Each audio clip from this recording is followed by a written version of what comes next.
Welcome to the Automate and Grow podcast, brought to you by Cloud Advisory. Okay. This is another episode of the Automate and Grow podcast, and my guest today is Connor LaRocque, all the way from Sudbury, Ontario, Canada. We're here. A little far away. It's a little bit cold over here compared to Newport Beach, I'll tell you. So this might be, I don't know if this is the first time we've had two Canadians on the episode. It's a good thing. Canadians are always good. I like to say, hopefully. Well, thanks for joining me. I appreciate you jumping on. I thought it'd be a good opportunity to get to know you a little bit and talk about what you're doing. I really appreciate being here today. Thank you very much. No problem. So for people that don't know, Sudbury, Ontario is Northern Ontario in Canada, right? So you're like, right. What, about 4 or 5 hours north of Toronto? 4 hours north of Toronto. So not too bad. If you're flying down the highway 3.5, I can do it 3, sometimes depends. This is a conversation that I've had in my past somewhere. Oh, I believe. I bet. Like, how fast can you get to Sudbury? Depends what time of night, and depends if it's snowing or not. That's the biggest thing, I think. And you've got quite a bit of snow there probably right now. It's bad. We've been hitting temperatures of -50. I mean, even within the last 2 weeks, over 30 centimeters at least. So a good, nice 1.5 feet almost. Yeah, not good. So for people that don't know, Sudbury is traditionally a mining town, and what is it, like 100,000 people? Is that, or is it bigger than that now? Bigger than that. You're looking at about 175,000. Oh, okay. Yeah. So decent. I think a decent. The last was about 160, but I think we're talking about 175 now. Yeah, so it's growing. So not too bad. And then Connor runs really two businesses, right? One is a social marketing agency and one's more of like a sales agency. Is that right? Exactly. So I have one. So we have Socialized Revenue Marketing Agency. So kind of like it's a mix between like a digital agency and a digital branding agency. We do it all, social media. You're like your in-house marketing firm. And then I have a direct sales company. So the direct sales we focus on, it's consulting, but we also do lead gen. We help with your sales, anything like that. So I have a primary client. They're known as Insure for Your Cause. So we're partnered with them, which it's lead gen. We work with charities and insurance companies. Two crazy things we mix together. Basically, to give you the context on it, anybody that gets a quote with Insure for Your Cause, we give $10 to charity. That's Insure for Your Cause. It's pretty wild. It's pretty cool. Okay. Yeah. And then, so now you were saying that you started your agency 2 years ago, right? That's right. Yes. And so what's your experience been like, and what motivated you, I guess, to start an agency of all things? Well, funny enough, so I was doing sales work. I'd always been told, got to be a sales guy. They're like, you got to go into sales, figure that out. We did. Me and my brother. So my brother started a company. I joined him. We were doing door to door in -40. Can you imagine how terrible? Yeah, it was honestly awful. The worst time to start a company. Everybody I was going around, I do a lot of speaking, and I would be pitching them on sales talks, going in, working with their sales teams. And every time I go in, they would always say, well, do you know anyone that does marketing? It'd be like, okay, you can help us with the sales. Everyone wants to boost sales. But they'd say, hey, do you know anyone for marketing? So finally, I was following Ty Lopez online like everybody else that starts an agency. And I went to a buddy of mine. He does real estate. And I said, Tristan, he's actually my business partner that we started the company with. And cool. I told him, I said, we got to start an agency. And just like that, all of a sudden we had Tristan, we got 2 other people involved to start the business. It didn't really take off in the first year. Like we had a couple clients, like very small scale. Then going into the second year, I was really starting to get involved in branding, marketing, all that kind of stuff. And we started to just pick up some decent sized clients.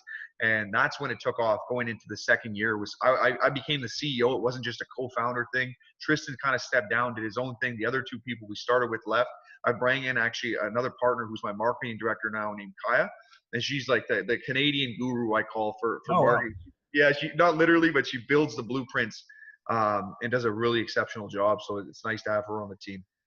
That's awesome. So it sounds like you got a good crew there that have different skill sets, and you can kind of split up the work a little bit. Totally. It's one of those things, right? I want to get to that point where you automate some of it, but focus on, I like focusing on where the money's going to go. So if we have an advertising spend, it's like, I find, and don't take this the wrong way, Michael, we have, the market will respond one day, but so many people are jumping into the marketing field, doing social media. Yeah, social media marketing. And it's easy to get someone traffic and exposure, but the true like mastery level is when you see people can go in and can get the conversion ratio through the roof. And that's the difficult part about marketing. Yes, for sure. Yeah, and that's the thing. So you want to, like, I focus on that. If we're going to do the advertising, okay, so how can I generate, some return on investment for this kind of stuff? And it's tough. I'm not going to lie to you, especially in insurance. Dennis, you told me point blank. He said, "Don't do, don't do marketing for That's the insurance." worst vertical of you could pick. Yeah. That's So a we tough learned. vertical, especially like I think in Canada it might be tougher even. I don't know. You gotta watch. You gotta see what you pump out there, and it's boring, And I hate to say it Yes, for the it's clients who are not listening. like an exciting growth product, right? Like it's like, do I have to get it? Exactly. It's a necessity. So that's where the insure for your cause has a little bit of a twist to where it's nice. So you basically $10 to charity of your choice. People almost are like, as if like insurance company giving back. They don't see it, right? It's like, so that it's, you think it's easy, but it's actually difficult to sell it and Oh get the, yeah, yeah, yeah. So it's funny. yeah. You see, you've really set yourself up for misery. Oh, totally. It's a great, yeah, look though, good to smile, I'm still good. So that is so. Is that the typical client that are you focused on insurance, or what's your typical client that you're working with? So the typical, we're working between two different industries. So mining, so because it's Sudbury mining Oh, town, right? sure. Yeah, we do a lot of the mining technology. That's where we're focused. Like that's where I see the market going for socialize.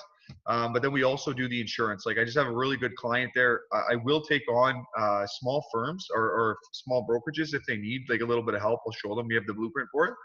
But I want to aim more technology mining. Like that's where it's going to go. So I try to, because the insurance is boring, but we do both. So it's kind of a really weird mix, insurance and then mining. So those are mining and technology kind of is where we're at.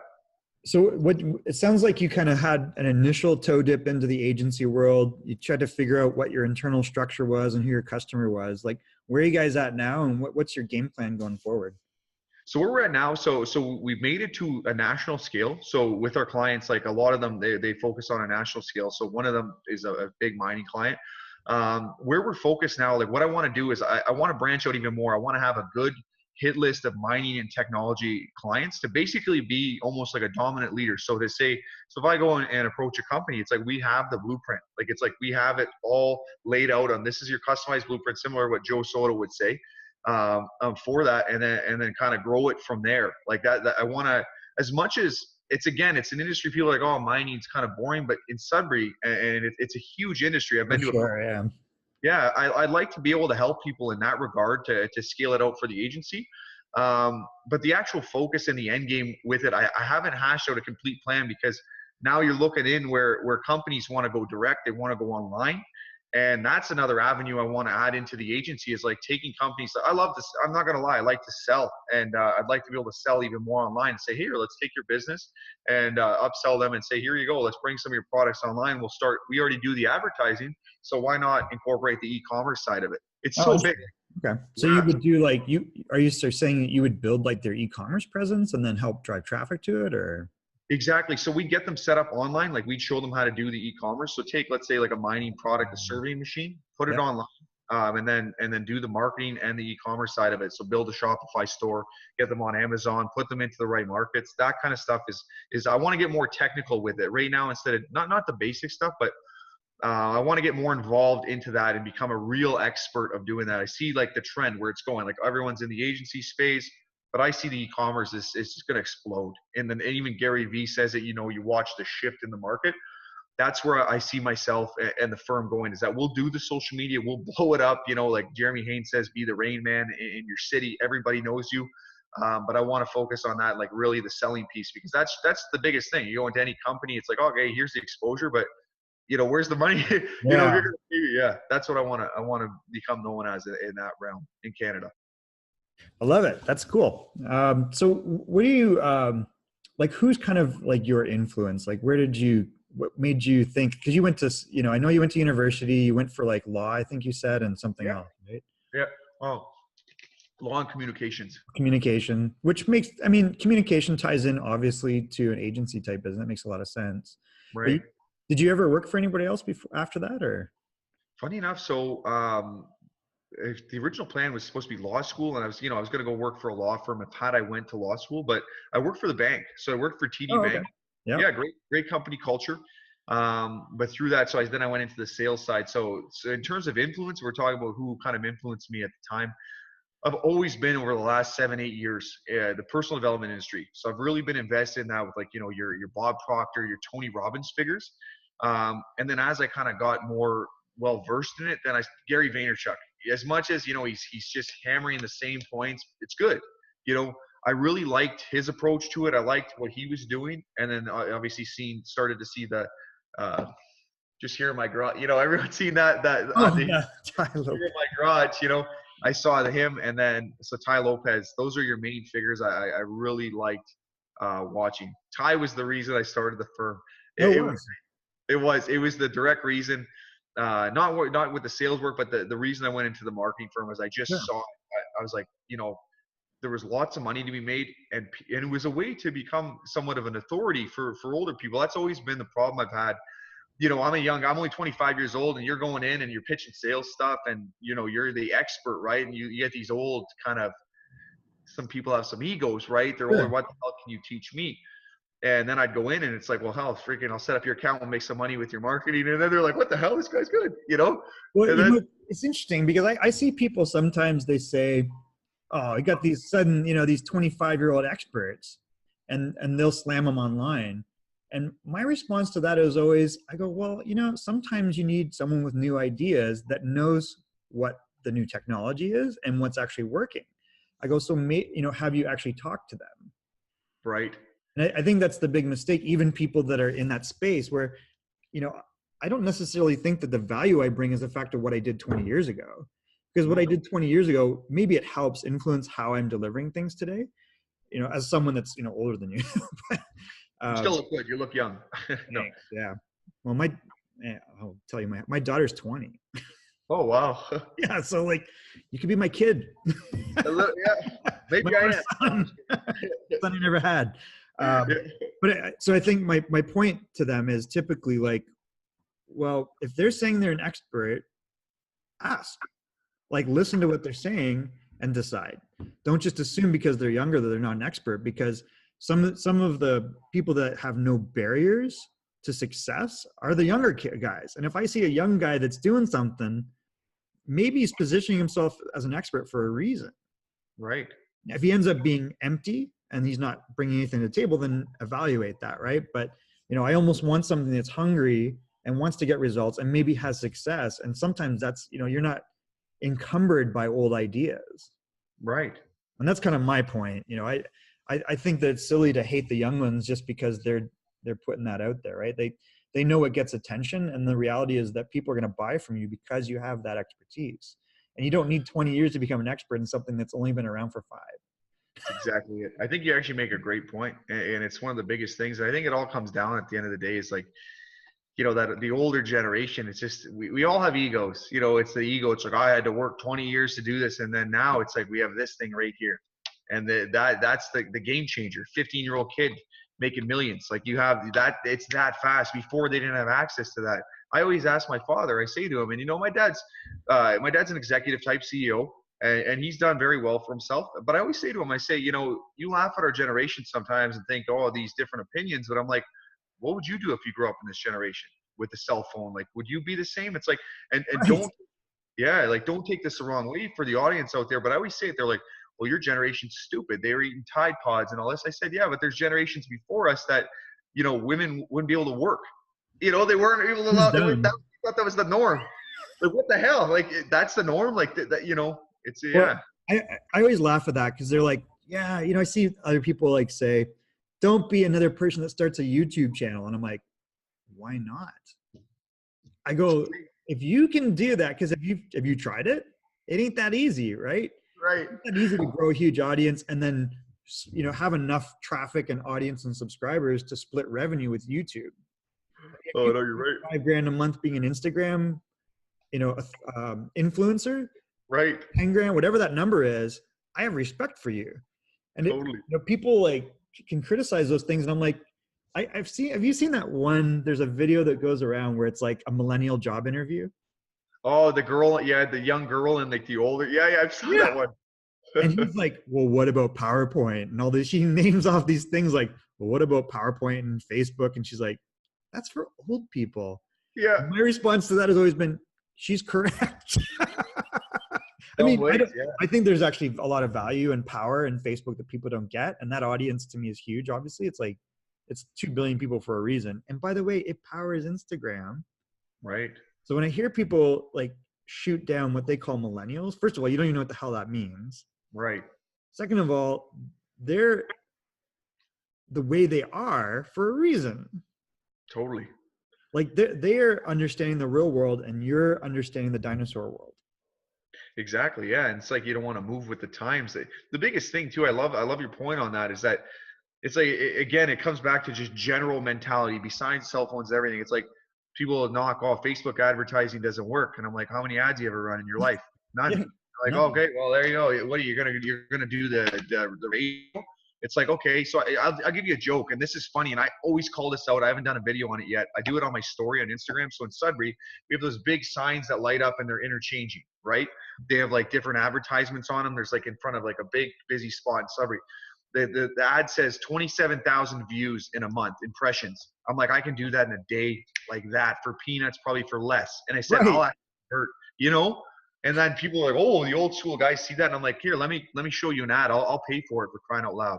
Right. So, yeah. It's funny. Well, I showed you, for example, like I've started doing restaurant episodes, right? I love what you're doing there. Is unbelievable. And I think, I won't get to the specific numbers, but let's call it under $100 and I've reached 6,000 people in 48 hours. So if you Right. get the concept of a billboard, why would you not get this concept where I can go beyond just the impression? And that's not impressions, that's like people, Right. right? And then there's interactions and then conversions, all that stuff, where I can, to your point, it is a powerful platform and it powers like if you talk to anyone that's 25 or under, what's the platform they're using? Instagram and Facebook, or no, Instagram. the 20 under, yeah, Instagram, yeah, Instagram. Definitely Instagram, right? So like I interviewed 75 kids for an internship. Well, I say kids because they're all still in university, right? Right. And I asked them all, what social media platform are you using? Every single one of them said Instagram. It's a big power force, yeah. Well, and that's the Facebook ad platform. Right. 100%. So they've got the up and coming generation, and they got everyone, right? So I don't know. It's an interesting platform, and I love talking about this because to me it's like there's this misnomer that just because you're young you don't know anything, but I think you actually might be smarter in some ways. No, in some ways, yeah, 100%. In some ways, I think another part of that too is like you're absolutely right. And just I'm thinking of that one saying. It's a quote, but it goes on about like how sometimes you can be ignorant. We don't want to listen to other people. I think the other thing too, that like with the generation, in some ways, because it's become so easy and accessible, that we become weaker in a way. Like I don't know how to explain the psychology behind it, but I see that in some ways. That's like, oh well, we become. It kind of makes us lazy in that way because you're like, screw it, I can just do it here. I know it all. It's the complex. I know it all. I don't need to, learn that kind of stuff. But we need to get tougher. I like the mentality I try to carry. Yep. Yeah. Yep. So with like resiliency in the face of adversity, right? Right. Totally. Yeah, and there's definitely some weird stuff going on in education. I mean, I think, and some ideas out there that and the way maybe younger kids were parented, right? So there's the helicopter parent syndrome and all that stuff. But I don't know. I think from talking to 75 university kids that are thinking of looking for internships, gonna graduate in the next year, I was like, wow, there's a lot of smart kids here, and they know they're in school for something that's not useful. Right.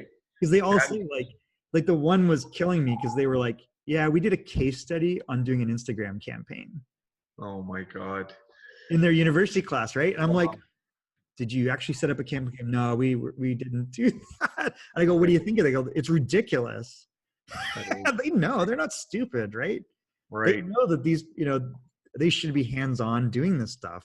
Like if you drop $100,000 into a, debt in a college education, why wouldn't they just take $100,000 and start pounding out like Facebook, Instagram ads and start building their own brand, right? So they kind of know, like they know what the game is. Like they need they probably know more than the older generation, right? Like they understand what they're getting into and they're just going to adapt to the landscape.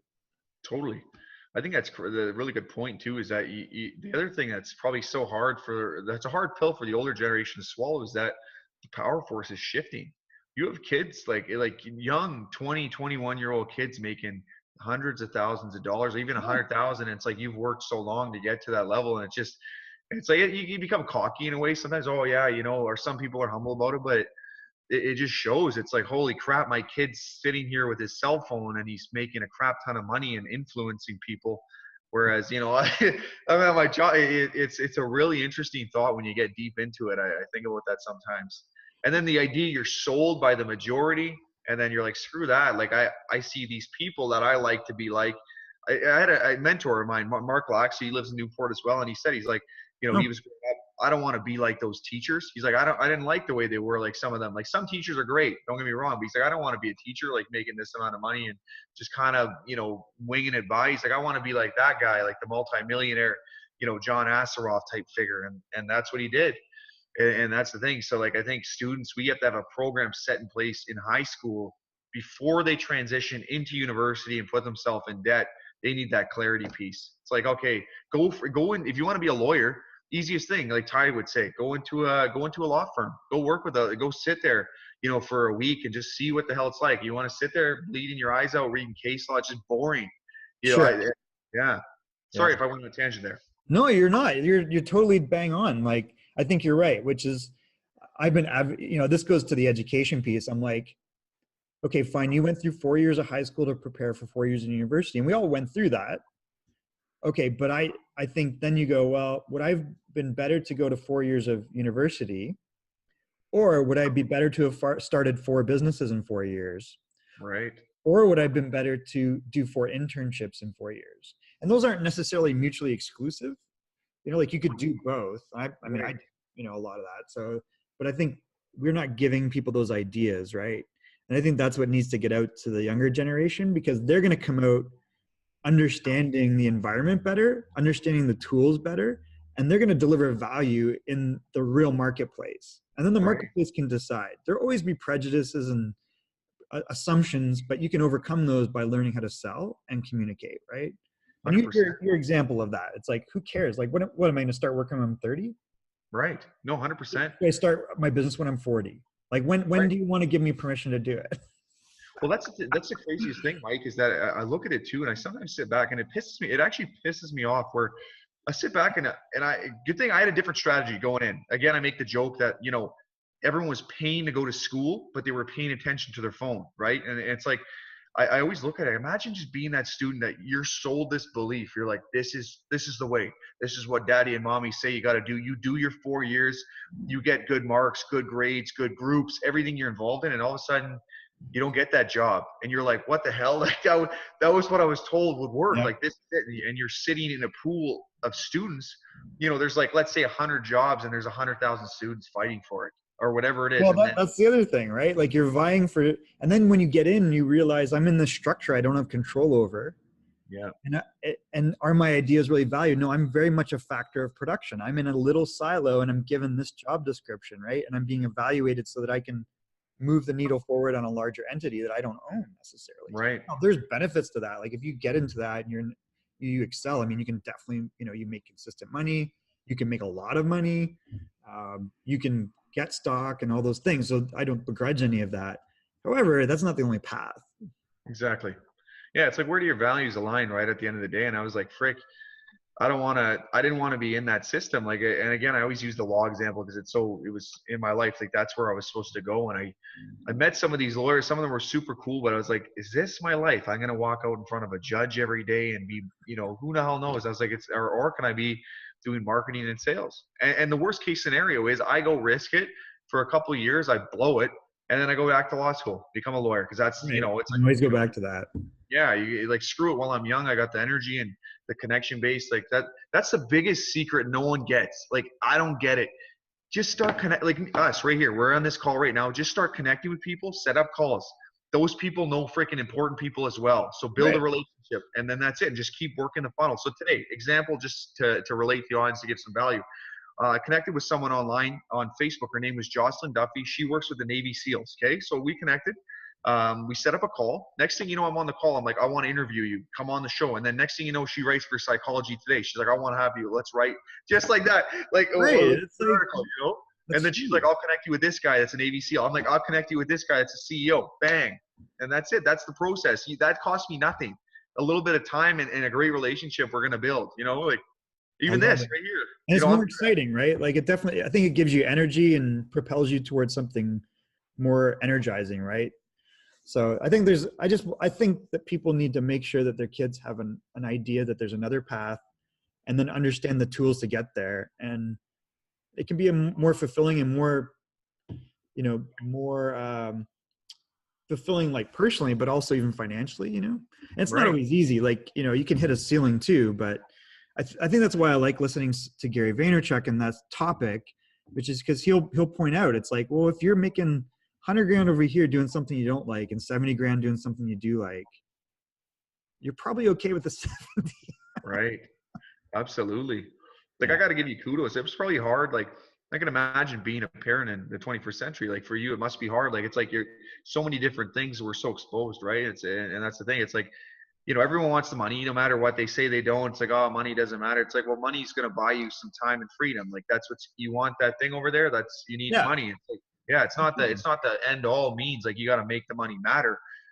But at the end of the day, it's like, why the hell are you going to get an education? Because you love it. Yeah, that's one part of it. But no, you want to get more money, and then no one Well, talks. that's the funny thing. It's just, Yeah. there's too much, there's too many mixed messages. I think it's just, you've got to decide what your relationship with money is and what message you give to your own kids and even yourself. Because we have old junk in here that we got to clear out sometimes. And unintentionally we have mixed messages, like, well, and then we hit plateaus for no reason. Right. And the guy that doesn't have that mental message and his message is like, whatever, that's his limit. Right. And the 100%. mindset's super important for that. So No, it really is. That's my joke. I say mindset is everything. I wrote the book on it. I got that tagline. I got it before anyone got it. That was, I kept seeing it come up everywhere. And I'd always been saying that, and then I actually wrote the book on it and got it not trademarked. Like, someone else probably can get yeah, it the there. copyright. Yeah. So I was like, oh, that's good. I love it. Okay. So, and that's a good point. So what's the book you wrote? It's called Mindset is Everything. So I have two of them. So this is, again, we're talking mentality and different things. So when I was in university, I actually published two books. So just to show, and I wanted, and I'm not saying they're good. Like, I did my best. I put my heart and soul into it. So I have one called Life is Motivation. That was the first one. And then about a year and a half later, I wrote one called Mindset is Everything. So the Mindset is Everything one scaled a lot farther. We ended up in Canada. I hit the national bestseller list. Wow, that's awesome. Yeah, it was cool. Like, you just got to really sell a lot of copies fast. And so it was good. I got a lot of good feedback on it for the most part. But that's what built my brand and built, where I eventually transitioned. Like Gary Vee said, I didn't want to be another 25-year-old life coach. That was not what I wanted. The people I was studying were these entrepreneurs and these influencers and things. And I was like, I want to be like that. So I wrote the two books, became a speaker. And then through that, I was looking for avenues. Then I got into the door-to-door sales for 5 months. That didn't work out. I did an acquisition with my brother, and I started selling what are known as blasting mats, those big truck tire mats that people blow stuff up with. So that's how I got into mining, funny enough. Oh, wow. Okay. Yeah, it just full circle. It was like it was meant to happen. You got that. I was selling with them, and then I started focusing on the marketing. And yeah, it's funny how things work out. That's awesome. Yeah.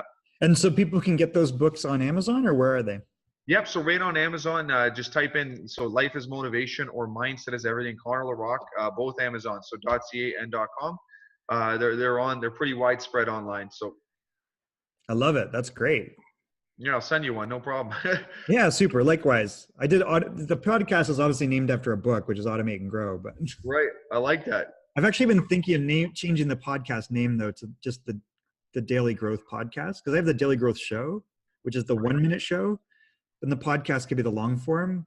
I think people are scared by automation. It's true. It sounds techie, right? You never know. I think that's yeah. People kind of missed the message a little bit, I should have almost called it Grow and Automate. Yeah. Well, hell, man, as long as you're enjoying it and to see, that's why we do these things, right? To figure it out. Like my podcast is it's a triple entendre. It was just one of these things just randomly happens. I'm sitting there and I'm like, I want to start a podcast because I went to a conference, and so Life on the Rocks is called mine. So LaRocque is LaRocque is the last name. We lived, like, Sudbury is built on a crater. It's a rock, and if your freaking life's on the rocks, we're gonna motivate you. I love it. That's great. Isn't that funny? Like, it was just randomly. I was sitting there one day and I'm like, great, what am I gonna call this? it goes well. A lot of people see it in Sudbury, like they know it, like they know me from it. So I'm like, okay, that it's a good. LaRocque ties in with so many things that I can make good jokes with it and stuff. So we got to check out Life on the Rocks too. That's awesome. Appreciate that. We'll get you on the show one day. We'll talk about a number of different things. Yeah, happy to. Yeah. So listen, I want to be respectful of your time. I'm sure we all got stuff to do, and I'm gonna wrap up with 2 questions. One is, how are you, Connor, changing the world? So, that's a good one. So right now, how I'm changing the world, I'm focusing. I want to get people. So my whole protocol in life is this: if you can't find a job, create one. I want to be a big pusher for entrepreneurship. I'm sick of people believing and saying that we got to rely on the government for our jobs. No, it's the entrepreneurs. They're the ones that are going to build it. And I want to have a generation that's self-sustainable, but on that side, not being conservative in the sense where it's like, oh, it's just all about me. I want to have a world where we have the tools and resources to influence people and pick them up when they fall. You see that homeless person on the street to help them, or use your tools that we have available to basically bring people up. We can do that right here. So you take an example of someone like Kim Kardashian. Good for her, makes a ton of money, does her thing, has tons of influence. She should be telling the younger generation that, we should be giving back. The secret to living is giving. Like, she should promote that with her influence. She has more influence than the government in some ways to do things. Sure. So that's how I want to change the world, is I want to act as a figure to kind of boot the younger generation in the rear end and say, you can friggin' do it. You just have to figure out the strategy. What is your wow factor, and sell? Where can you start? Always start, especially when you're a young student. Start doing charity events. Start working for charities. That's where all the winners are, because they're giving back. They're getting fulfillment. You're building your brand. You can be 10 years old and be working for charity events or doing something with charity. And that's how you establish yourself. That's how you network. And that's your starting point. So that's how I want to be that figure, is like the kind of guy, the millennial motivator coming in and trying to help the world with this thing. I love it. That's amazing. Okay. So, I really appreciate you joining us today. I think, so if people want to get in touch with you, what's the best way to get in touch with you? So you can either, so Instagram's good. DM me on Instagram, add me on Facebook, or email Connor@ConnorLaRocque.com or LAROQK@gmail.com. One of the 2 email. Any of those. Great. And then what's your Instagram handle? It's LaRocque, LAROQK. At LaRocque. Yeah, I know it's a little bit LA Rock. It's former. We'll put in the show notes too. yeah. Former rap name, LA Rock, LA Rock. There you go. You got that. Another one I could pun off of, right? Yeah. That's awesome. Okay. So the final thing we'll wrap on is, when we have interesting guests on the show, we want you to nominate other interesting guests. So who would you like to nominate to be a future guest of the Automate and Grow podcast? I'll tell you right now, the first name that comes to mind is my man, Jay, the culture man, Duran. Jay Duran. This guy is going to blow up, and he's going to be a big hitter in the world. He's the real deal. No fluff coming out of him. He does a lot of research, and he's got a crazy story. I'll introduce you to him. He's a good friend of mine. Yeah, and he's out of not Pennsylvania. No, he's out of New Jersey. And he's starting the Culture Matters movement. That's the gentleman I want to nominate. Okay, so Jay Duran, you've been nominated to be a guest on the Automate and Grow podcast. We will accept an introduction from Connor to you, and we will have you on a future episode. The funny thing is with this, and I'll say right off the bat, so I saw our mutual connection is Brad Lee. He knows Brad very well. Oh, awesome. Oh, okay, cool. Yeah. I don't really know Brad personally too well, but I did meet him through the 10X conference last year. Great. He's got some great content too. So, but yeah, we'll start like that. Jay's the man. Awesome. Okay, well, I'm excited about that. Connor, thank you so much for joining me today. I really enjoyed our conversation. Mike, seriously, thank you very much for having me on the show. Anything we need, we'll do exchange. I'll get your book, you get mine, and away we go. That sounds great. Thank you very much. This has been another episode of the Automate and Grow podcast, and we will see you on a next episode of Automate and Grow. This has been an episode of the Automate and Grow podcast. Check out other episodes for interesting topics on how to grow, innovate, and automate your business.